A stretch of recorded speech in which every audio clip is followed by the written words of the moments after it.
Hi friends, இன்றைக்கி முட்டை கார குழம்பு தான் செய்ய போகிறோம். வாங்க எப்படி செய்யலாம்னு சொல்லிட்டு இந்த வீடியோவில் பார்க்கலாம். அடி பெண்ணே, ஒரு முறை நீ சிரித்தால் என் நெஞ்சுக்குள்ளே மழையடிக்கும்.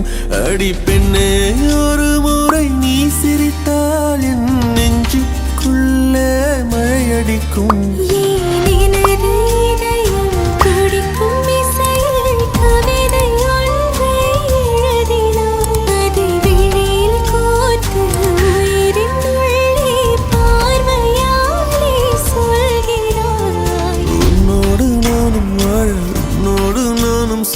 உம்மடி சாயவா, உம்மடி சாயவா.